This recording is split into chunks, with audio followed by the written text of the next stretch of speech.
এই গল্পটি সম্পূর্ণরূপে কাল্পনিক ঘটনা নির্ভর, যা শুধুমাত্র বিনোদনের জন্য নির্মিত। গল্পে শোনানো সমস্ত চরিত্র, চরিত্রের নাম, স্থান, ঘটনা সম্পূর্ণ কাল্পনিক এবং কোনো জীবিত বা মৃত ব্যক্তি, ঘটনা বা স্থানের সঙ্গে সাদৃশ্য থাকলে তা নেহাতি কাকতালীয়। গল্পের খাতিরে কোনো কোনো চরিত্র ধূমপান বা মদ্যপান করলেও ফিভার 104 FM ধূমপান এবং মদ্যপানকে সায় দেয় না। এটি স্বাস্থ্যের পক্ষে ক্ষতিকারক, এতে ক্যান্সার হয়। গভীর রাতের গোপন কথা, গভীর রাতের গোপন কথা, গভীর রাতের গোপন কথা, গভীর রাতে। গভীর রাতের গোপন কথায় আজকের গল্প রাত চুক্তি।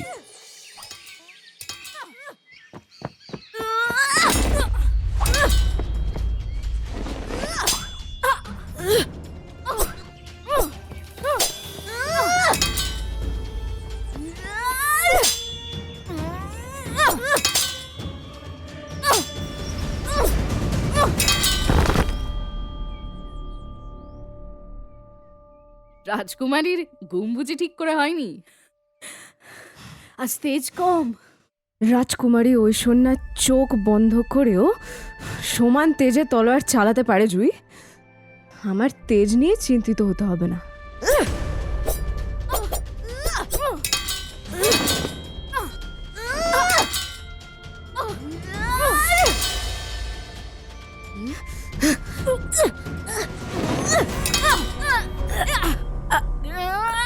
ধরেছি। এবার কি করবি জুই? তলোয়ার মাটিতে, তুই অস্ত্রহীন। নে, আমিও ছুঁড়ে ফেলে দিলাম আমার তলোয়ার। আয়। মাফ করো রাজকুমারী, অস্ত্র ছাড়া তোমার সাথে লড়বো এত জোর আমার বাহুতে নেই। এবার একটু বিশ্রাম নি। বিশ্রাম? যখন শত্রু দুর্গদ্বারে? কখনো না। আচ্ছা বেশ।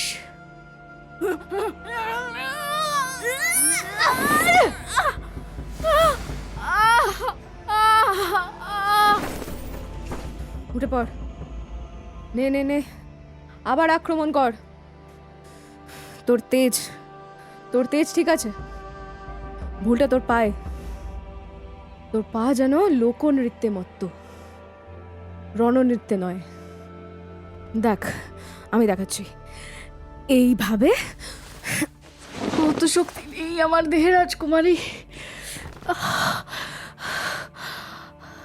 এটা তো শক্তির ব্যাপার নয়, এটা হচ্ছে নদী হওয়ার ব্যাপার। পাথরের চারপাশ দিয়ে বয়ে যাওয়া, তার সাথে ধাক্কা খাওয়া নয়। যদি না পাথরটা খুব বিরক্তিকর হয়, তখন কিন্তু ধাক্কা মারতেই হবে। নে, চ চ চ চ, ওঠ ওঠ, আবার কর, ওঠ। রাজকুমারী। ও, সেনাপতি বর্মা, আপনি তো বেশ ভোরে উঠেছেন দেখছি আমাদের অনুশীলনে যোগ দিতে। কথা দিচ্ছি, আপনার উপর আমার সম্পূর্ণ বল প্রয়োগ করব না। আমার স্থান রাজসৈন্যদের সাথে রাজকুমারী। পরিচারিকার সাথে খেলা করা আমায় মানায় না।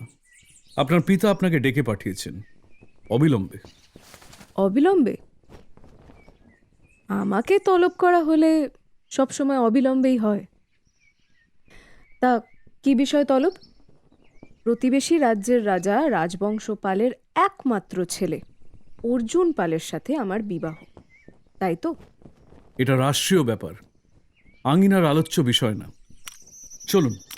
আর হ্যাঁ, আপনার পায়ের কাজ নদীর উপমা একেবারেই ভুল নয়, কিন্তু এক রাজকন্যার পক্ষে দীর্ঘদিন নদী হয়ে থাকা শোভন নয়। তাকে বাঁধ হয়ে উঠতে শিখতে হবে, যে নদীকে নিয়ন্ত্রণ করে। 1750 সাল, নবাব আলীবর্দী খানের বাংলা। কিন্তু প্রকৃত ক্ষমতা তখনও পরিক্রমশালী রাজাদের হাতেই কেন্দ্রীভূত। নদিয়া ঢাকা সংলগ্ন উর্বর সমভূমির রাজা মহারাজ বিক্রমাদিত্য সিংহ। নামে বিক্রমাদিত্য, কিন্তু বয়সের ভারে তিনি নতশির। তার রাজধানী শুভ্রধাম, শ্বেত পাথরের প্রাসাদ, যার পাশ দিয়ে বয়ে চলেছে জীবনদায়িনী নদী জলঙ্গা। কৃষি, বাণিজ্য এবং শান্তি, এই ছিল তার রাজ্যের 3 স্তম্ভ। কিন্তু রাজার সবচেয়ে বড় সম্পদ তার একমাত্র রাজকন্যা, রাজকুমারী ঐশন্যা। রানীর মৃত্যুর পর মহারাজ রাজকুমারীকে দুভাবে গড়েছেন। রানী হতে শিখিয়েছেন শাস্ত্র ও সঙ্গীত, রাজা হতে শিখিয়েছেন রণকৌশল ও শাসনবিদ্যা। তবু রাজ্যের মন্ত্রীরা বলে, হ্যাঁ, ঠিকই বলেছে। একটা মেয়ে মানুষ হয়ে রাজ্য চালাতে পারে নাকি? কখনো হয় না, কখনো হয় না।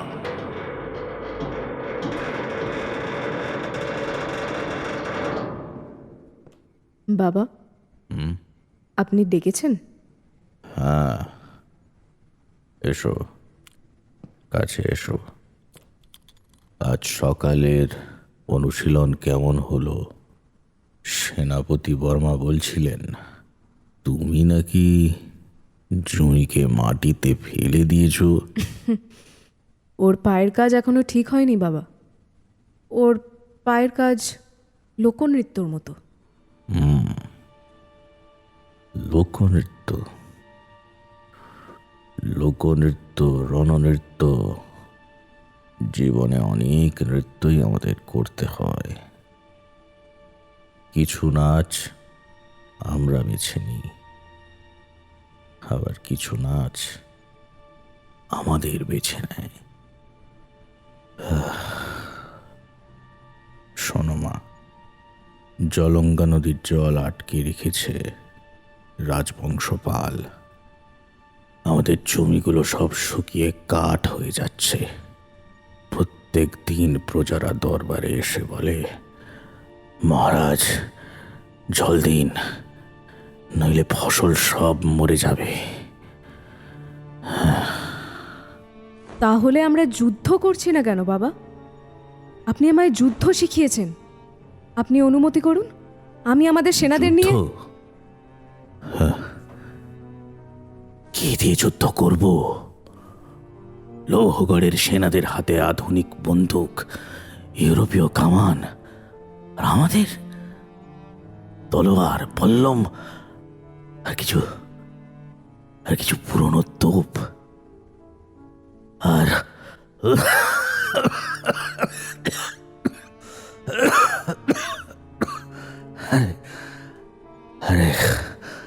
আরেক বুড়ো রাজা যে নিজেই ঘোড়ায় চড়তে পারে না। বাবা আপনি। শোনো, রাজবংশপাল আবার প্রস্তাব পাঠিয়েছেন। তার ছেলে যুবরাজ অর্জুন পাল বিদেশে পড়াশোনা করেছে, ভালো ছেলে।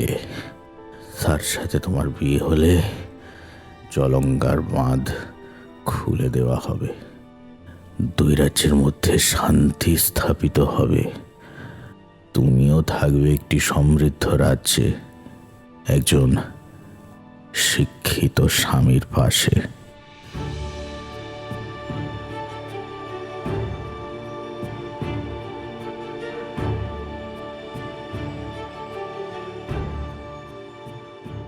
বীরভূম বর্ধমান সীমান্তের পাথুরে লৌহ সমৃদ্ধ রাজ্য লৌহগড়। সেখানকার শাসক মহারাজ রাজবংশপাল, কঠোর, উচ্চাকাঙ্ক্ষী, আর যার দৃষ্টি সর্বদা ওই জলঙ্গা নদীর ওপর। তারই একমাত্র পুত্র যুবরাজ অর্জুন পাল। 10 বছর আগের কথা। লৌহগড়ে তখন ভীষণ খরা। জলঙ্গা নদীর উৎস শুভ্রধামে, কিন্তু নিম্ন প্রবাহ লৌহগড়ে। মহারাজ বিক্রমাদিত্য তখন সাহায্যের হাত বাড়িয়েছেন, জল ছেড়ে দিয়েছিলেন।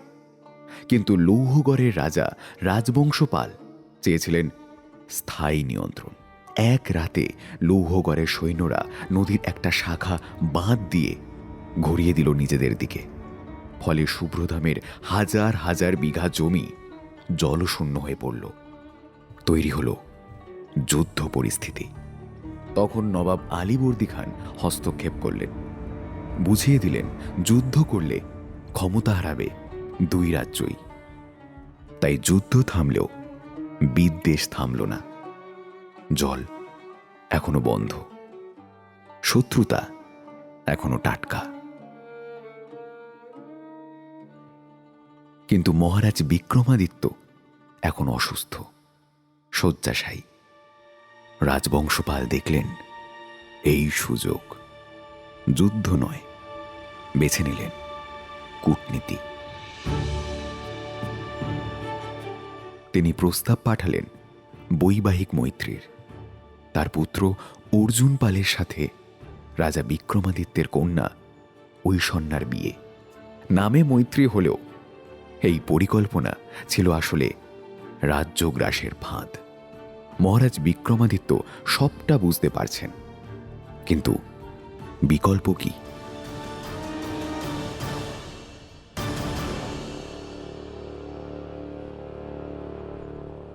যুবরাজ অর্জুন পালকে আমি চিনি না বাবা। সে কি আমাদের মানুষকে মানুষ ভাবে, নাকি ভাবে স্রেফ প্রজা? সে কি জানে যে নদীর জল শুধু রাজার সম্পদ নয়, গরিব কৃষকের অধিকার? মা, আমি বুড়ো হয়েছি।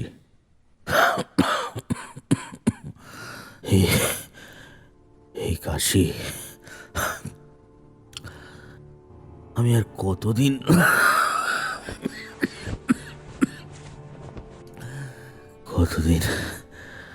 কতদিন এই সিংহাসন ধরে রাখতে পারবো? তুমি আমার একমাত্র সন্তান। তুমি যদি রাজ্য শাসন করতে চাও, কে তোমাকে মানবে? মন্ত্রিসভা, সেনাবাহিনী, প্রতিবেশী রাজ্যরা? তারা বলবে মেয়ে মানুষ কি করে রাজ্য চালায়? তাদের দাবি হবে তোমার একজন স্বামী থাকতে হবে, একজন রাজা। তাহলে সেই স্বামী যদি হয় অর্জুন পাল, তাহলে কমপক্ষে সে তোমার সমমর্যাদার রাজবংশের। বাবা, আমি শোনো মা,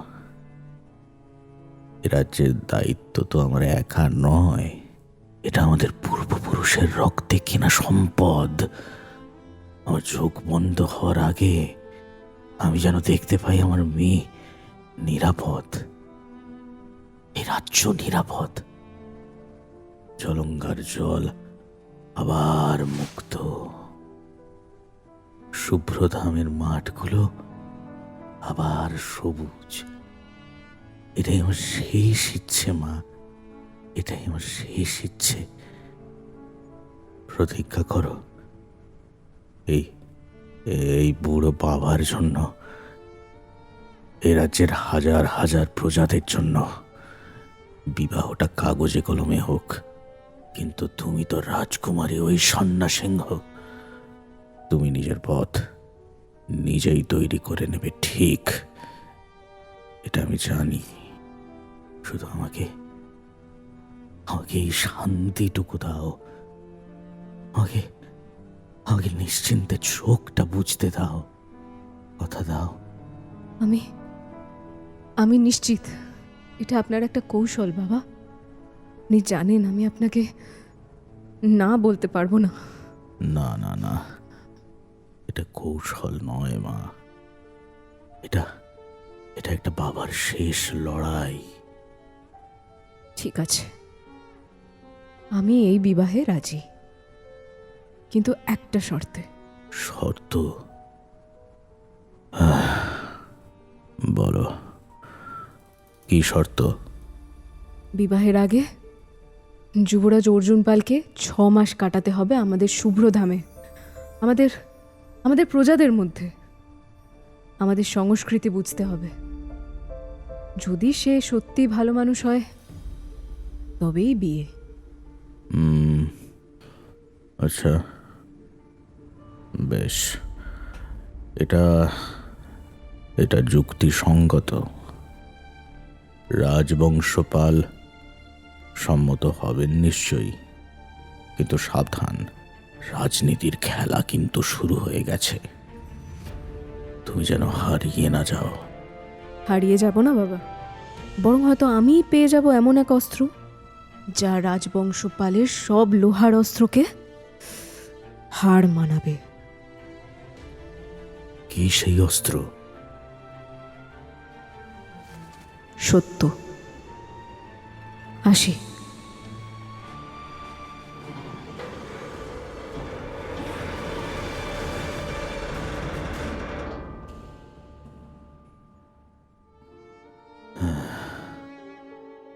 মাফ করিস মা, একজন রাজা একজন বাবার চেয়েও বড়।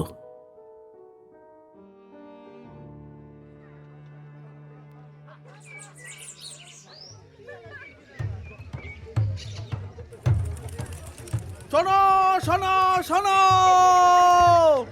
মন দিয়ে শোনো, সুপ্রধামবাসী শোনো।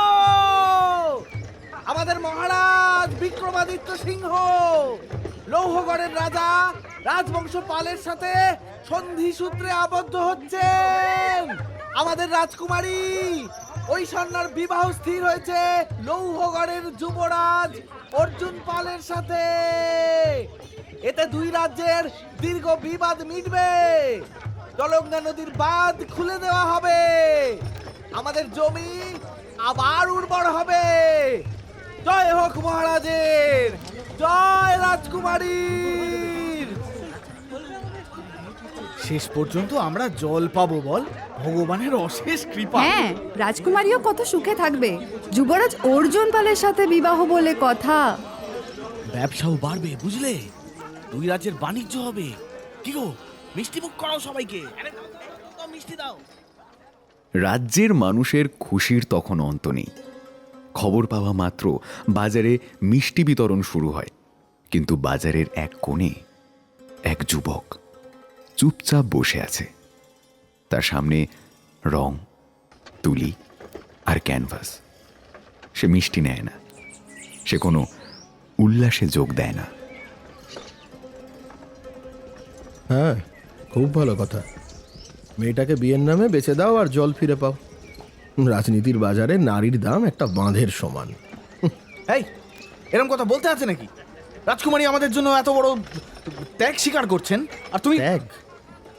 তাকে জিজ্ঞাসা করা হয়েছে এই বিয়েতে তার মত আছে কিনা, নাকি তাকে শুধুই একটা মুদ্রা বানানো হচ্ছে?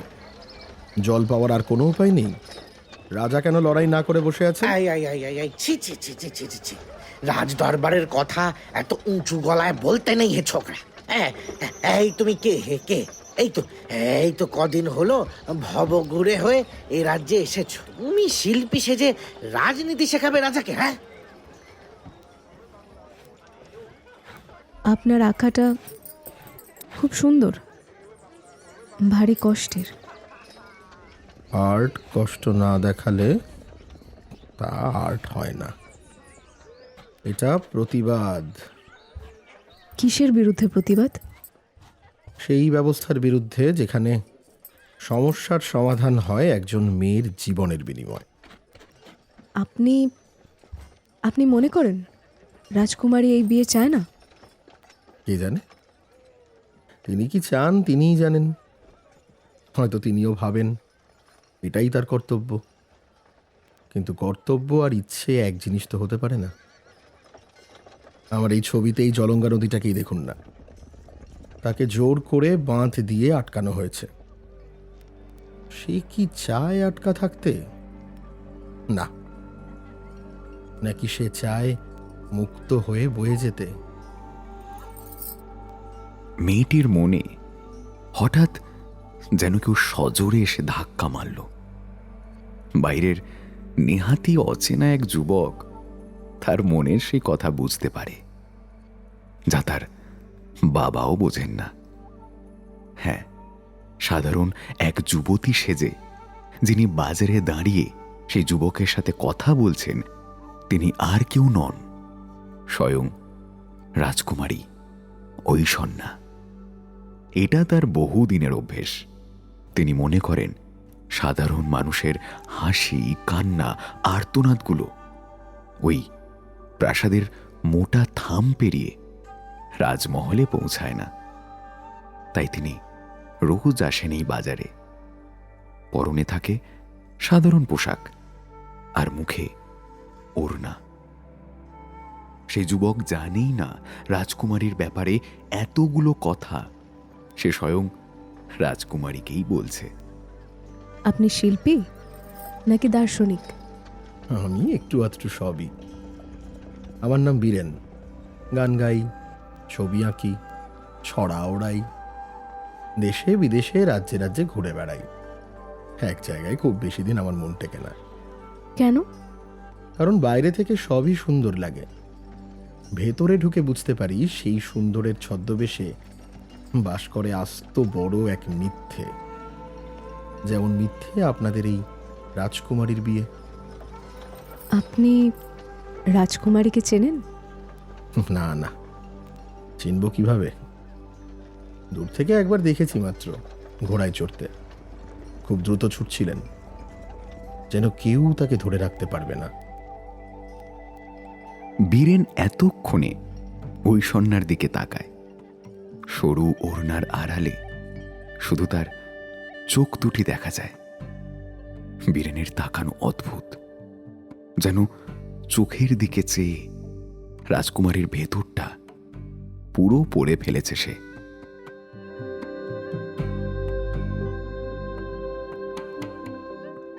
আপনার চোখ আজব লাগছে। কেন? আমার চোখে কি আছে? রহস্য আছে, আর আর একটু একটু বিষাদ। আপনি কে? আমি আমি দূর গ্রাম থেকে আসা এক মেয়ে। আমার নাম মায়া। আমি আমি চলে যাচ্ছি। মায়া? উপযুক্ত নাম। আপনি এসেছিলেন এক স্বপ্নের মতো, চলে যাচ্ছেন এক রহস্য হয়ে। বীরেন, যদি কেউ আপনাকে বলে রাজকুমারী সত্যিই এই বিয়ে চান না, কিন্তু তিনি কিচ্ছুই করতে পারছেন না, আপনি তাকে কি বলতেন? তাকে কি বলতাম? বলতাম যে নদী নিজের পথ নিজে বানাতে চায়, তাকে প্রথমে শিখতে হয় কিভাবে বাঁধ ভাঙতে হয়। ছোট করে শুরু করতে হয়, একটু ফাটল দিয়ে। আর আপনি সেই ফাটল দিতে পারবেন? আমি তো শিল্পী, আমার কাজই তো বেড়া ভাঙা। এই নিন, আমার জন্য একটা ছবি আঁকবেন।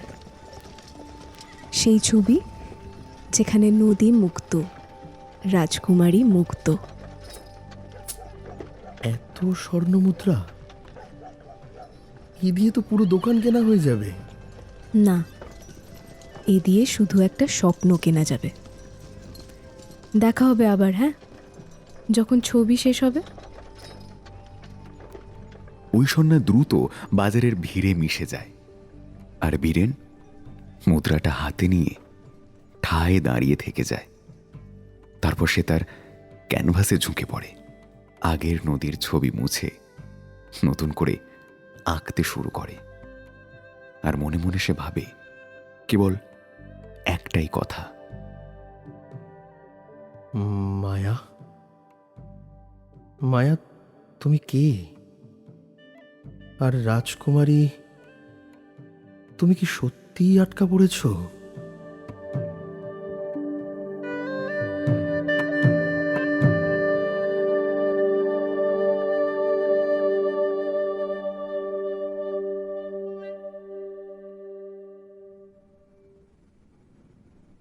সেনাপতি বর্মা, চিঠি পাঠানো হয়েছে তো লৌহগড়ে?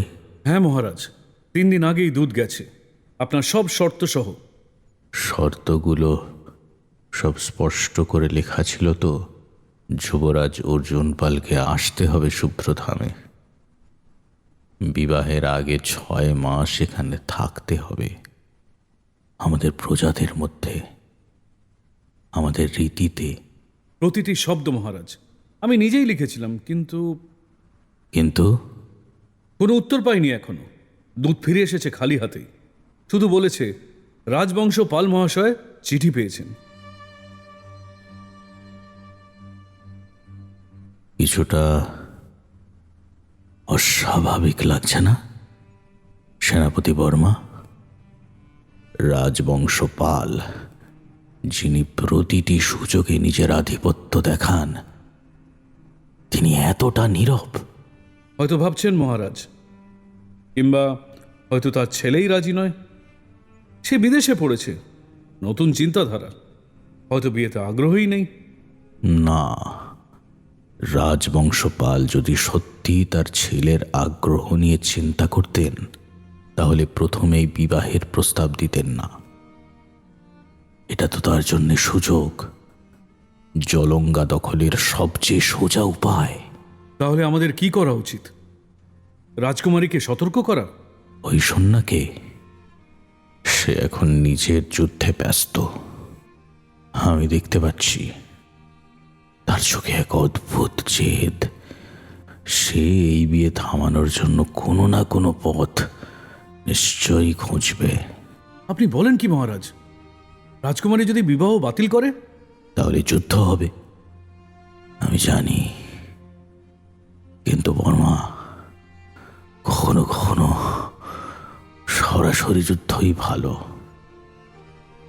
এই ছলনার চেয়ে অন্তত যুদ্ধে আমরা জানি কে শত্রু আর কে মিত্র।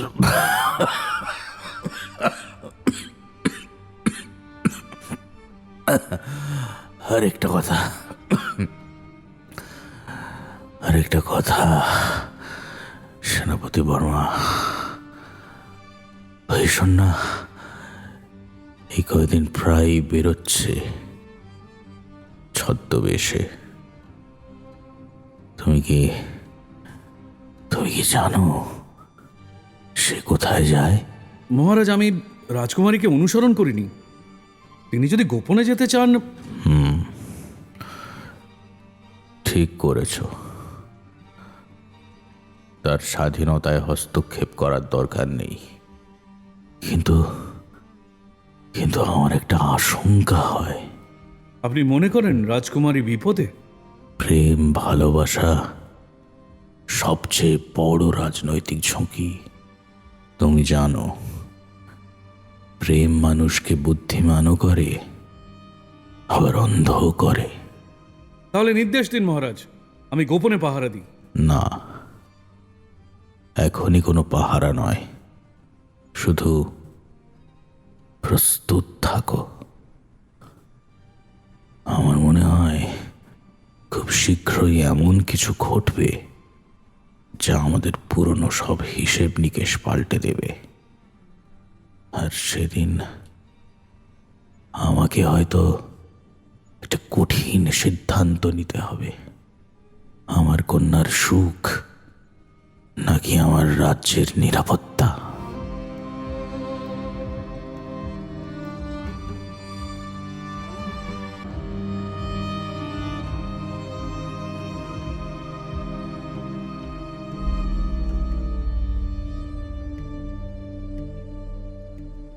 এই রাজ্যের শেষ রাজা হিসেবে মরব নাকি একজন বাবা হিসেবে বাঁচব, সেটাই এখন প্রশ্ন।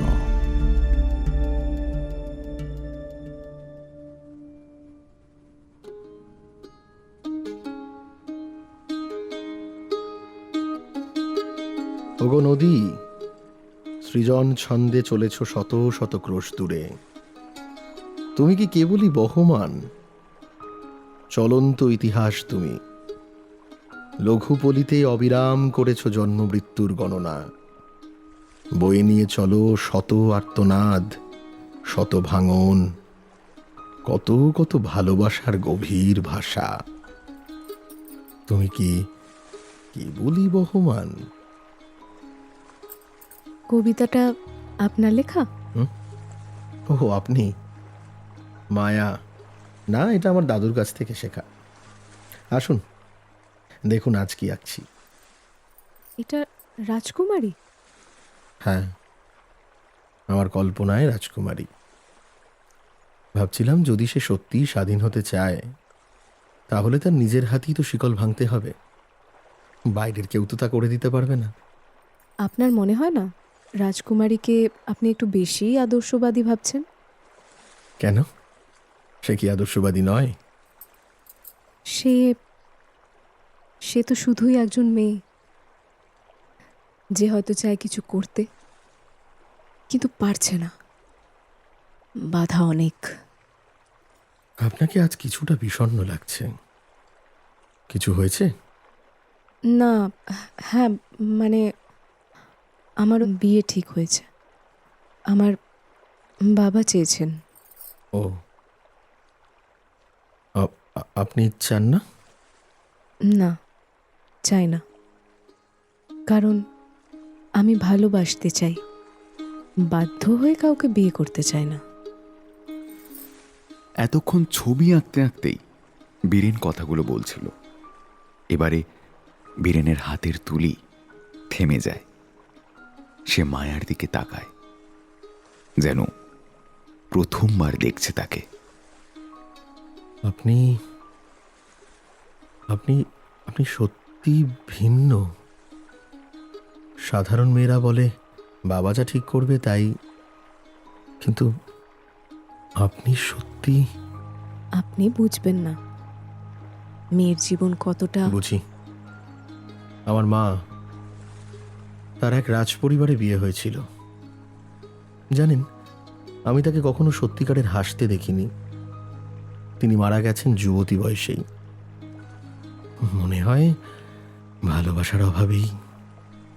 আর আপনার বাবা? তিনি মনে করেন জীবন মানে দায়িত্ব, আর আমি তার কাছে ব্যর্থ। আচ্ছা, আপনি কখনো কাউকে ভালোবেসেছেন? এতদিন বাসিনি, এখন বোধহয় একজনকে ভালোবেসে ফেলেছি। ওই সন্ধ্যার হৃৎস্পন্দন বেড়ে যায়। সে নিঃশ্বাস আটকে রাখে। কাকে? আপনাকে। আপনি প্রথম মেয়ে যে আমাকে একজন শিল্পী হিসেবে দেখেছেন, একজন ব্যর্থ হিসেবে নয়।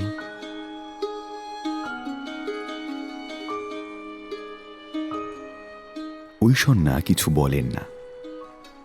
তিনি প্রথমে দেওয়ালে আঁকা ছবির দিকে তাকান, তারপর বীরেনের দিকে।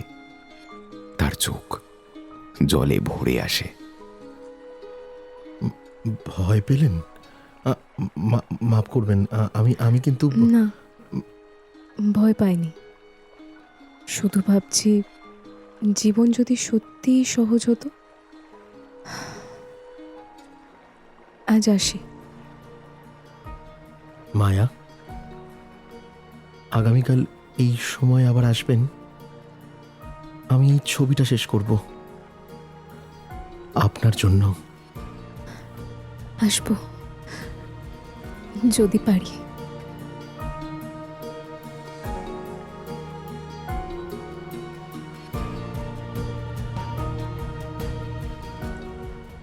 ঐশ্বন্যা দ্রুত চলে যান সেখান থেকে। বীরেন থেকে যায়। তারপর আবার সে ছবি আঁকতে শুরু করে, কিন্তু এবার ছবিতে মেয়েটির মুখে এসে মায়ার চোখ আঁকে।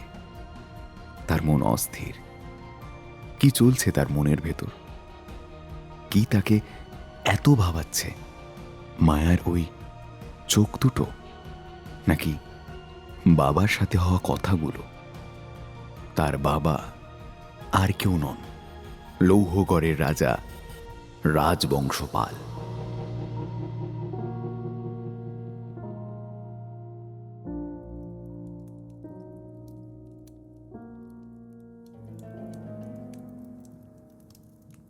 অর্জুন, তোমার শুভ্রধামে গিয়ে থাকার সময় হয়েছে। বাবা, ওখানে গিয়ে থাকতে আমার কোনো আপত্তি নেই, কিন্তু আমি যুবরাজ অর্জুন পাল হিসেবেই যেতে চাই। না না না, তুমি অর্জুন পাল হিসেবে নয়, সাধারণ শিল্পী বীরেন হিসেবে সেখানে যাবে। অন্যথা রাজকুমারী কিছুতেই তোমায় মেনে নেবে না। সে বিয়ে ভাঙার হাজার কৌশল খুঁজবে। তুমি যাও, সাধারণ মানুষ হয়ে তার সাথে সখ্যতা স্থাপন করো। বন্ধুকে মানুষ এমন এমন কথা বলে দেয় যা সে আর কাউকে বলে না। কিন্তু কিন্তু বাবা, এটা এটা কি প্রবঞ্চনা নয়? আহ, না না না, এটা কৌশল। যেটা বলছি তোমার আর এই রাজ্যের ভালো চেয়েই বলছি। আমি এটা পারবো না বাবা। সারা জীবন তো শিল্পী শিল্পী খেলেই থেকে গেলে অর্জুন। এবার সেই শিল্পী সত্তা দেশের কাজে, দশের কাজে লাগাও। পারতে তোমাকে হবেই। যাও।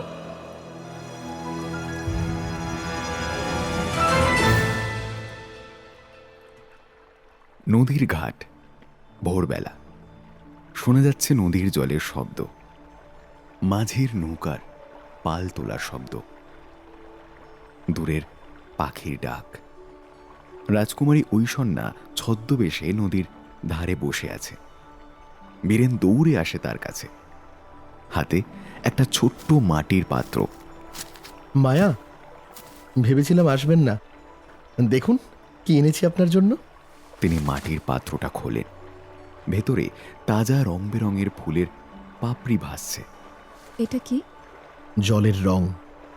আমি প্রত্যেক ফুলের পাপড়ি দিয়ে আলাদা রং বানাতে পারি। এই হলুদটা সূর্যোদয়ের রং, আর এই লালটা, এই যে এটা, আমাদের প্রথম দেখা হওয়ার দিনের রং। খুব সুন্দর, খুব খুব সুন্দর। এ আমি সারা জীবন যত্ন করে রেখে দেব। মায়া, আমি যদি বলি আমি আসলে কি? না, কিছু না। আসুন আসুন, আমি শেখাচ্ছি কিভাবে ফুল দিয়ে রং বানাতে হয়। আসুন। তারা নদীর পাড়ে বসে। বীরেন ঐশ্বন্যার হাতে একটা ফুল দেয়, তারপর তার হাত ধরে শেখায় কিভাবে পাপড়ি পিষতে হয়।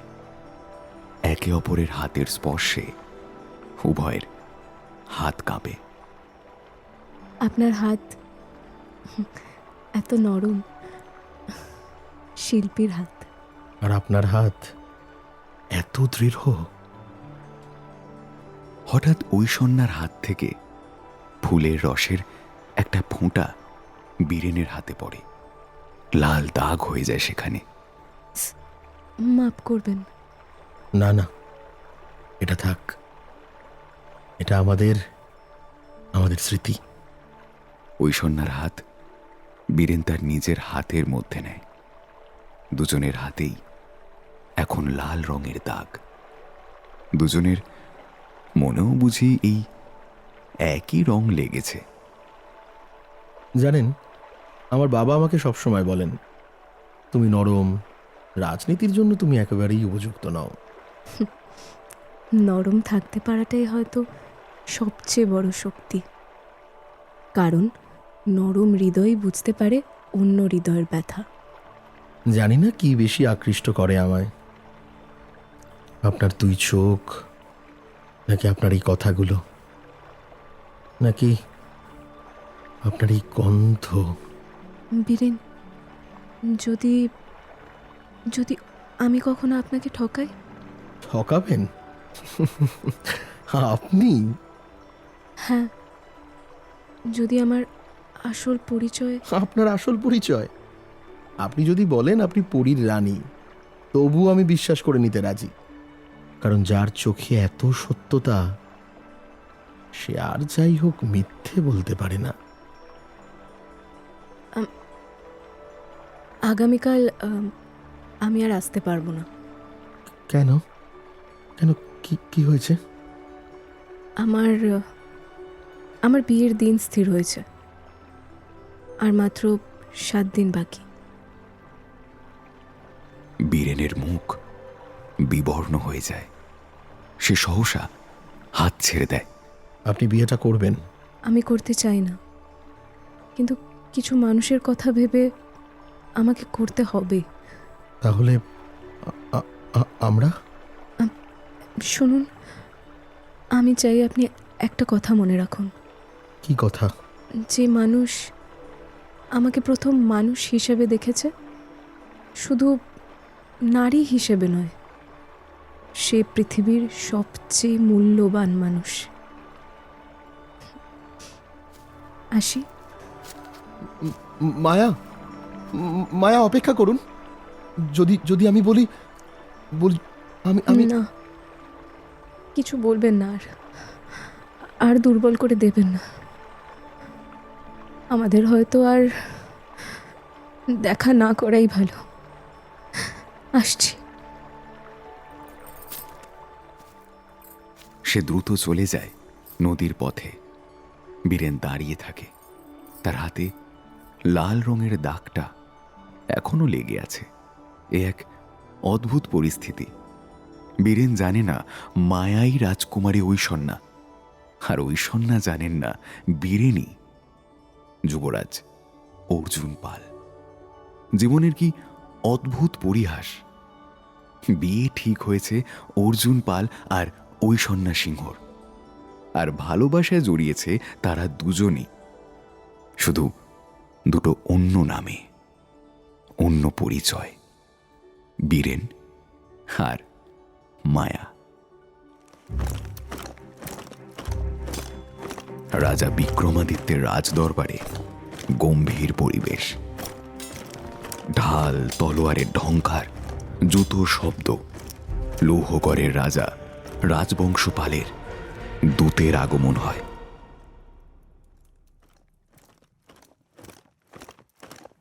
মহারাজ, লৌহঘর থেকে দূত এসেছেন, রাজবংশপালের বিশেষ দূত। নিয়ে এসো।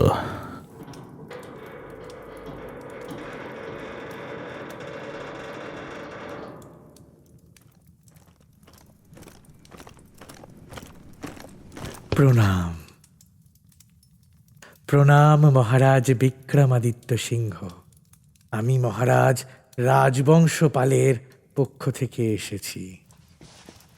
স্বাগত। কি বার্তা নিয়ে এসেছেন? দুটি বার্তা মহারাজ। প্রথমটি, যুবরাজ অর্জুন পাল এইমাত্র লৌহগড়ে ফিরেছেন। কথাটা শুনে দরবারে হঠাৎ নিস্তব্ধতা নেমে আসে। সবাই হতবাক হয়ে যায়। কি বলছেন? যুবরাজ তো শুভ্রধামে আসেননি। তার তো এখানে আসার কথা, 6 মাস থাকার কথা। এটাই তো শর্ত ছিল। আর দ্বিতীয় বার্তা, যুবরাজ অর্জুন পাল এতদিন শুভ্রধামে থাকা সত্ত্বেও রাজকুমারী একটিবারও তার সাথে দেখা করার চেষ্টাই করেননি। তাই রাজা রাজবংশপাল এ বিয়েতে অস্বীকৃতি জানিয়েছেন মহারাজ।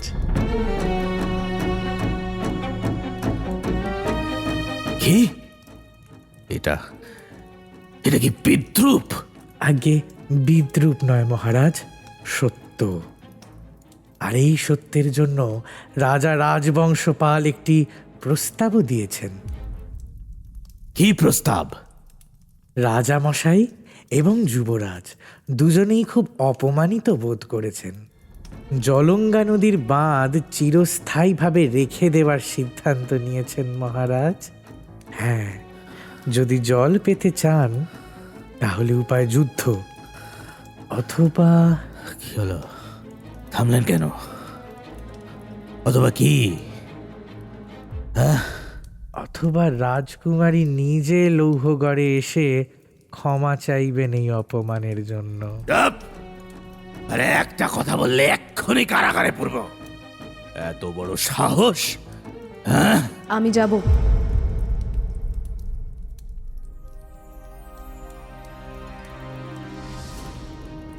কি বলছো মা? কখনো না। না বাবা, আমি যাব, কিন্তু ক্ষমা চাইতে নয়, সত্য জানতে। খুব ভালো। তাহলে কালই যাত্রা রাজকুমারী। কিন্তু আমি একা যাব না, আমার সাথে যাবে এ রাজ্যের 10 জন সাধারণ কৃষক, 10 জন নারী, 10 জন শিল্পী। আমরা যাব প্রতিনিধি দল হিসেবে, রাজকুমারী হিসেবে নয়, শুভ্রধামবাসী হিসেবে। বেশ।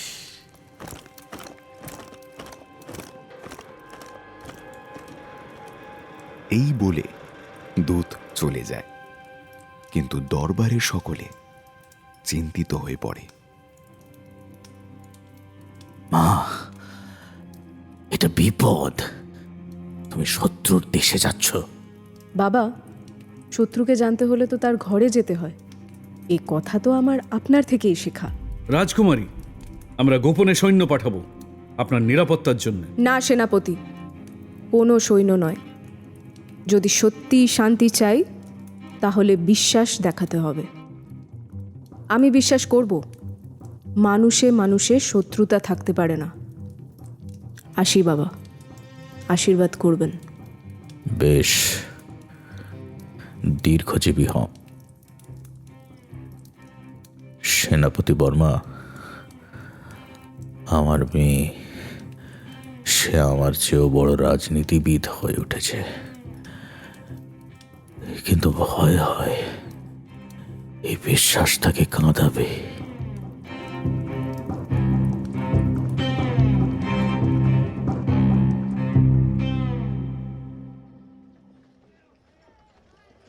রাজকুমারী মায়ার ছদ্মবেশে পৌঁছালেন বাজারে।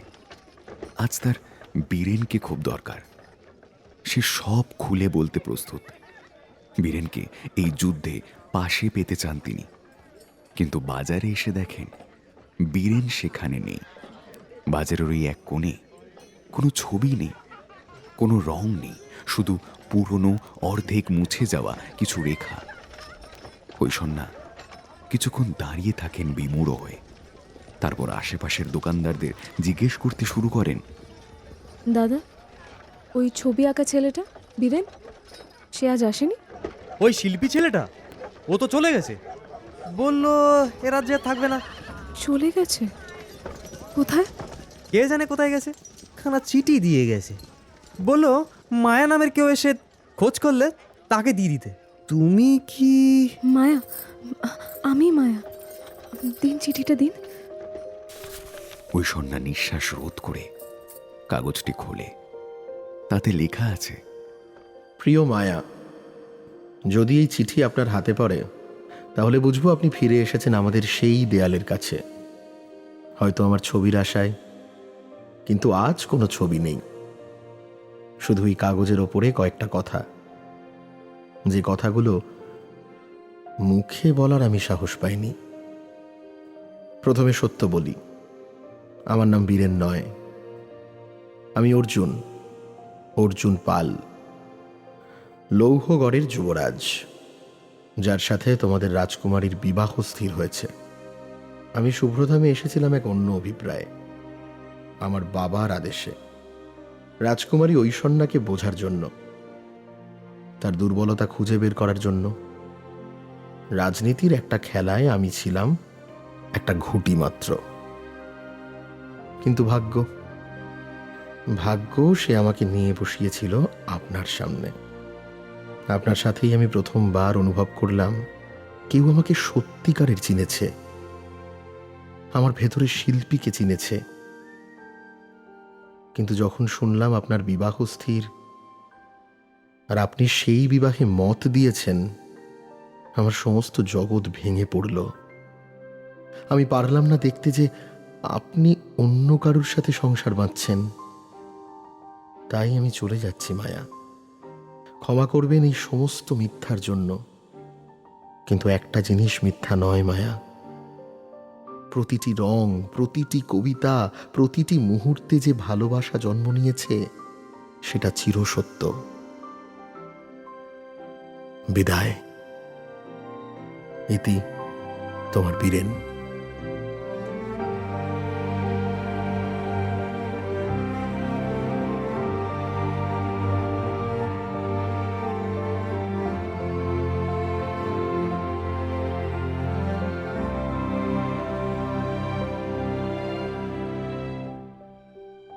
ঐশ্বন্যা চিঠি পড়া শেষ করেন। তার হাত কাঁপছে। চিঠিতে এক জায়গায় তার চোখের জল পড়ে কালি ঘোলা করে দিয়েছে। সে চিঠিটি বুকে চেপে ধরে। বীরেন, অর্জুন, আপনি কোথায়? আমি যদি বলতাম আমি ঐশ্বন্যা, মেনে নিতেন আমায়? মেনে নিতেন?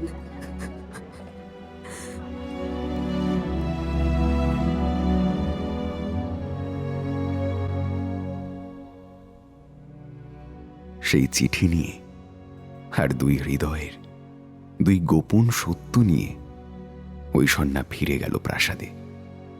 কিন্তু এবার তার চোখে শুধু কর্তব্য নয়, আছে এক গভীর সংকল্প। যে সংকল্প শুধু রাজ্য রক্ষার নয়, বরং ভালোবাসা রক্ষারও।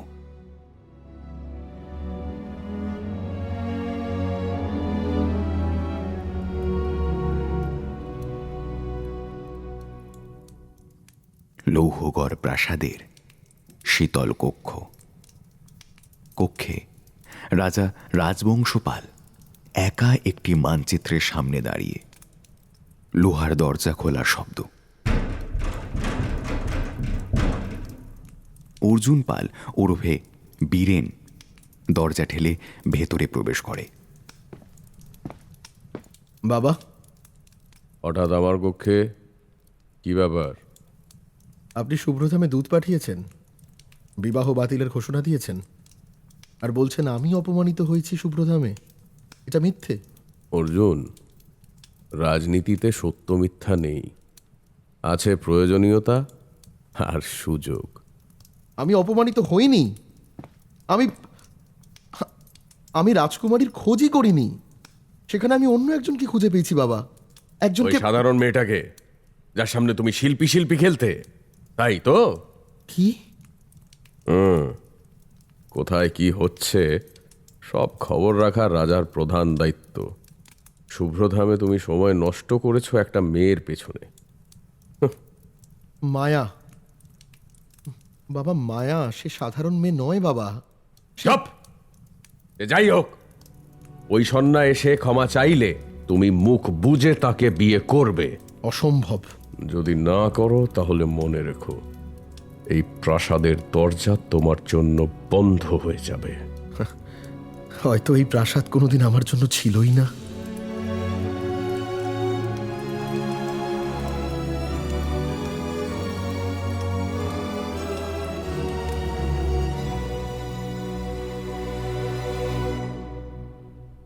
বীরেন বেরিয়ে যায়।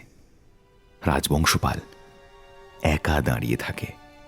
মোমবাতির আলোয় তার ছায়া দেওয়ালে বিশাল হয়ে ওঠে, কিন্তু সেই ছায়া যেন একা, খুব একা। ভালোবাসা, ভালোবাসা কি এতটাই শক্তিশালী যে আমার জীবনের সব শিক্ষা, সব নীতিকে ভেঙে দিতে পারে? অসম্ভব।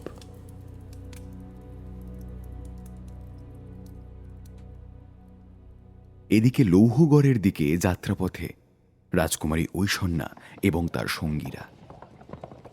ঐশ্বন্যা ও তার সঙ্গী ঘোড়ায় চড়ে লৌহগড়ের দিকে এগিয়ে চলেছেন। সামনে দেখা যাচ্ছে লৌহগড়ের উঁচু প্রাসাদ ও দুর্গ। লৌহগড়ের পথপ্রদর্শক বললেন, ওই যে আর মাত্র ক্রোশ দুয়েক পথ। ওই যে লৌহগড়ের দুর্গ দেখতে পাচ্ছেন? হঠাৎ ঐশ্বন্যার ঘোড়া থেমে যায়। তিনি একদিকে তাকান, যেখানে ঘন বন, আর তার পিছনে শোনা যায় দূরের নদীর অবিরাম প্রবাহের শব্দ। ওইদিকে কি আছে? ওইদিকে ও তো জলঙ্গা নদী। সেই পথে যাওয়া বিপজ্জনক, কিন্তু বুনো জঙ্গল আর আমি ওখানে যাব। কিন্তু রাজকুমারী, সবাই এখানে অপেক্ষা করো, আমি ঘুরে আসছি। রাজকুমারী, বিপদ হতে পারে, আমি ওর সঙ্গে যাই। না, আমাকে একা যেতে দাও। যা খুঁজছিলাম বোধহয় খুঁজে পেয়েছি। জলঙ্গা নদীর একটি নির্জন বাঁক, যেখানে নদী লৌহগড়ের ভেতর দিয়ে প্রবাহিত। নদীর জলের মৃদু কলতান, পাতার ফিসফিসানি আর পাখির ডাক সেখানে শোনা যায়। আর সেই নদীর পাশেই বসে আছে বীরেন। সামনের ক্যানভাসে সে আঁকছে একটি অর্ধসমাপ্ত ছবি। একজন নারী যার মুখোশ খুলে গেছে, মুখোশের নিচে আরেকটি মুখ। সে গভীরভাবে ডুবে আছে তার আঁকায়। বীরেন,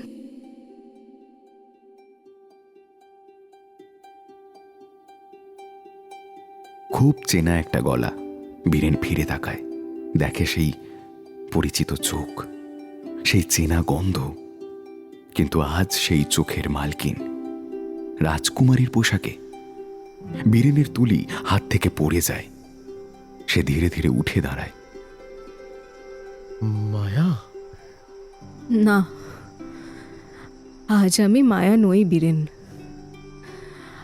আজ আমি ঐশ্বন্যা, শুভ্রধামের রাজকুমারী ঐশ্বন্যা সিংহ।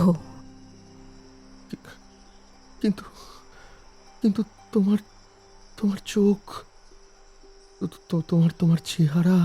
হ্যাঁ, আমি সেই মায়া যে আপনাকে বলেছিল সে দূর গ্রামের মেয়ে। মিথ্যে বলেছিল। বীরেন এগিয়ে আসে ঐশ্বন্যার দিকে, খুব কাছাকাছি, খুব সতর্কভাবে ঐশ্বন্যার মুখ দেখে, যেন কোনো ছবি। আপনি আপনি কি সেই মেয়ে যে বলেছিল নদীকে মুক্ত হতে দিতে, যে বলেছিল রাজকুমারী হয়তো চায় না এই বিয়ে? হ্যাঁ, আমি সেই মেয়ে যে বলেছিল প্রেম জোর করে নয়, বেছে নিতে হয়। বীরেন হঠাৎ হাঁটু গেড়ে বসে পড়ে। সে ঐশ্বন্যার পায়ের ধুলো নিতে যায়। সে রাজকুমারী, সে তেজস্বী এক নারী। প্রণাম নিন রাজকুমারী। না, আমাকে প্রণাম করবেন না, আমাকে রাজকুমারী হিসাবে দেখবেন না।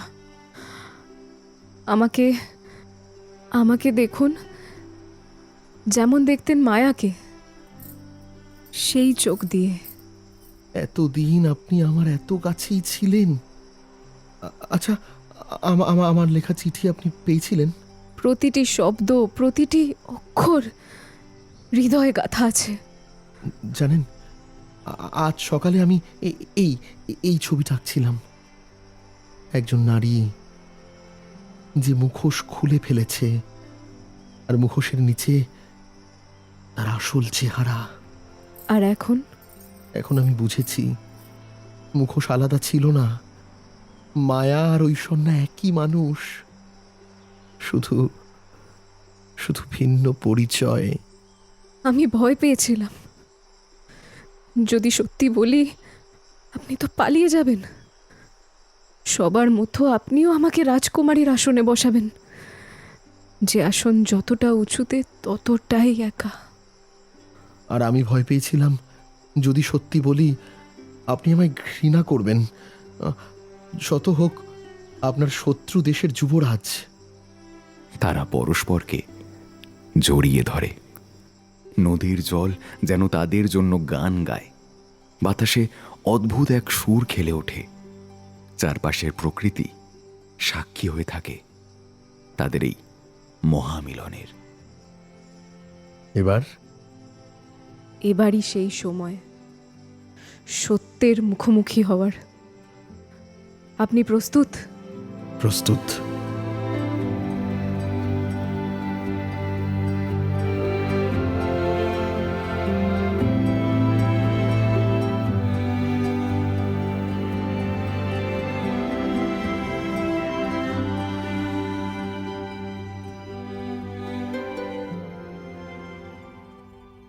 প্রেম এ এক অদ্ভুত আঁতাত।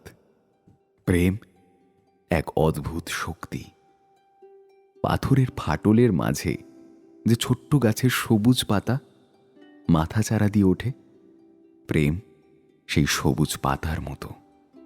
সেই প্রেমের জোরেই দুই রাজ্যের মহারাজ রাজা বিক্রমাদিত্য আর রাজা রাজবংশপালের সামনে দাঁড়ালো বীরেন আর মায়া। তারা জানালো তারা অজান্তেই একে অপরেরই প্রেমে পড়েছে। খুব ভালো, খুব ভালো। তাহলে বিবাহটাই এই সব সমস্যার সমাধান। অর্জুন আর ঐশ্বন্যার বিবাহে দুই রাজ্য এক হয়ে যাবে। কি বলেন রাজা বিক্রমাদিত্য? হ্যাঁ, আমার মেয়ে সুখে থাকবে। কিন্তু বাবা, আমরা বিবাহে রাজি, কোনো শর্তে নয়। আর এই বিবাহের অর্থ এই নয় যে লৌহগড় শুভ্রধামকে গ্রাস করবে বা শুভ্রধাম লৌহগড়কে। মানে কি চাও তোমরা? আমরা চাই জলঙ্গা নদী দুই রাজ্যের যৌথ সম্পদ হোক। একটি নদী পরিষদ গঠন করা হোক, যেখানে দুই রাজ্যের কৃষক, জেলে, নারী, সাধারণ মানুষ সবাই সদস্য হবে। এ কথা শুনে লৌহগড়ের এক মন্ত্রী বলে উঠল, এ রাজামশাই, এ তো অসম্ভব, এ হতে পারে না। দাঁড়াও, ওদের কথা শুনতে দাও মন্ত্রী। তোমরা বলো। আমরা চাই বিবাহের পর আমরা দুই রাজ্য আলাদা রাখব, কিন্তু একটি শান্তি ও উন্নয়ন চুক্তি করব। কিন্তু হিসেব মতো তো দুই রাজ্যেরই রাজা যুবরাজ অর্জুনের হওয়ার কথা। শাসন তো ওই করবে। না, আমি শাসন করব। রাজকুমারী রাজ্য শাসন করবে? সভার সবাই শুনে হতবাক হয়ে গেল। রাজা বিক্রমাদিত্য বিশ্বাস করতে পারছেন না তার মেয়েরই কথা। রাজা রাজবংশপাল চেঁচিয়ে উঠলেন, কি বললে? রাজ্য শাসন করবে এক মেয়ে মানুষ? হ্যাঁ, আমি শুভ্রধামের পরবর্তী শাসক হব, আমার বাবার পরে। আর আমি প্রমাণ করব একজন নারীও দক্ষতা, বুদ্ধিমত্তা ও মানবতাবোধ দিয়ে রাজ্য শাসন করতে পারে। আর আমি তো একজন শিল্পী মাত্র। রাজ্যের সংস্কৃতি ও জনকল্যাণ মন্ত্রী হতে আমি রাজি। আমি ছবি আঁকবো, গান গাইবো, মানুষের কথা শুনবো। এটা হাস্যকর।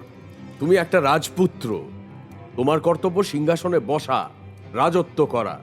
বাবা, সারা জীবন আপনি আমাকে বলেছেন আমি নরম, রাজনীতির উপযুক্ত নই। আজ আমি স্বীকার করছি, আমি সত্যিই নই উপযুক্ত। তাই তো রাজ সিংহাসন ছেড়ে দিচ্ছি বাবা। মৌন থাকো অর্জুন, উন্মাদ হয়ে গেছো তুমি। প্রজারা, মন্ত্রীরা কখনো এক মেয়ে মানুষকে মেনে নেবে না শাসকে। তোকে হাসবে, জগতে হাসির পাত্র হবে তোমরা। কি হলো রাজা বিক্রমাদিত্য? আপনি চুপ করে আছেন কেন? সবাই চুপ করে আছেন কেন? আরে এরা অবোধ শিশু, বোঝান ওদের আপনারা। বাবা শান্ত হন। চুপ! প্রমাণ চাই তো, প্রমাণ চাই। এই তো, এই এত প্রজা রয়েছে আজ রাজসভায়। জিজ্ঞেস করো তাদের, তারা মেনে নেবে এই এক নারী শাসককে? জিজ্ঞেস করো এদের।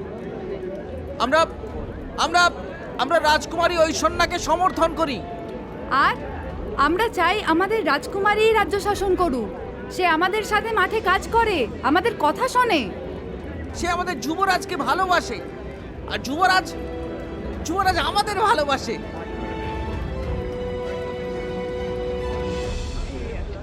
রাজবংশপাল নিজের কানকে বিশ্বাস করতে পারেন না। তিনি সারা জীবন তার নিজের স্বার্থ যেমন ভেবেছেন, রাজ্যের লোকের কথাও তো ভেবেছেন। আজ তাঁরই রাজ্যের লোক তাঁর বিরুদ্ধে সুর তুলেছে। হে তার বিশ্বাস হয় না। কবে তিনি তার রাজ্যবাসীদের থেকে এতটা আলাদা হয়ে গেলেন? ঠিক কবে? এত রাজনীতি করেও কবে তিনি পিছিয়ে পড়লেন আর এগিয়ে গেল তার কিচ্ছু না পারা শিল্পী ছেলে যুবরাজ অর্জুন পাল? তিনি বসে পড়লেন। আমি আমি আমি হেরে গেলাম। এত বছরের এত পরিশ্রম, এত রক্ত, এত ঘাম সব মিথ্যে হয়ে গেল। বাবা, আপনি থাকবেন আমাদের পরামর্শদাতা হয়ে। আপনার অভিজ্ঞতা আমাদের দরকার। না, আমার অভিজ্ঞতা সব মিথ্যে হয়ে গেছে বাবা। আমি চলে যাব। অনেক হলো এই সিংহাসনে। এবার কদিন একটা খোলা আকাশের নিচে বাঁচতে চাই, চিন্তা মুক্ত হয়ে। এত বছর পর একবার আবার একটু ঘুমোতে চাই শান্তিতে। আমাদের ক্ষমা করবেন মহারাজ। তাহলে আমাদের নতুন যাত্রা শুরু হোক আজ থেকে। জলঙ্গা নদী আজই মুক্ত। আর আমাদের বিবাহ হবে কোনো বড় প্রাসাদে নয়, এই নদীর তীরে, সবার সামনে।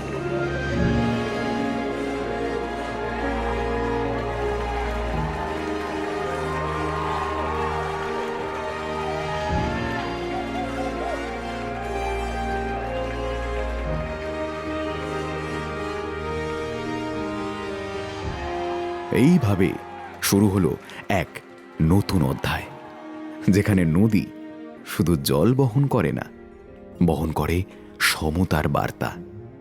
যেখানে প্রেম শুধু দুটি হৃদয়কে নয়, দুটি রাজ্যকে জয় করে। আর যেখানে একজন নারী রাজত্ব করে না, নেতৃত্ব দেয়। একজন পুরুষ যুদ্ধ করে না, সৃষ্টি করে। সেখানে জন্ম নেয় এক নতুন সম্ভাবনার ইতিহাস।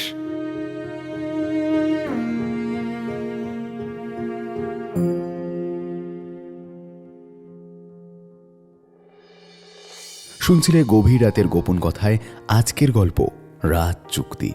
কথকের ভূমিকায় দীপম, রাজকুমারী ঐশ্বন্যা ঐন্দ্রিলা, বীরেন সায়ন্তন, রাজা বিক্রমাদিত্য সিংহ রুদ্র, রাজা রাজবংশপাল আরজে দেব, সেনাপতি বর্মা রানা বাসু ঠাকুর, জুই আরজে দেবস্মিতা, ঘোষক ও পথপ্রদর্শক জ্যোতিষ্মান, দূত চয়ন, রাজ্যবাসী শ্রীতমা, পার্থ, জ্যোতিষ্মান, চয়ন, রুদ্র, দীপম। গল্প চয়ন। গল্পে ব্যবহৃত কবিতা জ্যোতিষ্মান। গল্পের sound designing Jyotishman. Visual design Deepam ও কিষান। মূল ভাবনা ও পরিচালনায় অরিন্দম। কেমন লাগলো আমাদের আজকের গল্প তা অবশ্যই জানান আমাদের কমেন্ট বক্সে। গল্পটি ভালো লাগলে এটিকে লাইক করুন, শেয়ার করুন, আর হ্যাঁ, আমাদের চ্যানেল বাংলা ফিভারকে সাবস্ক্রাইব করতে কিন্তু একদম ভুলবেন না।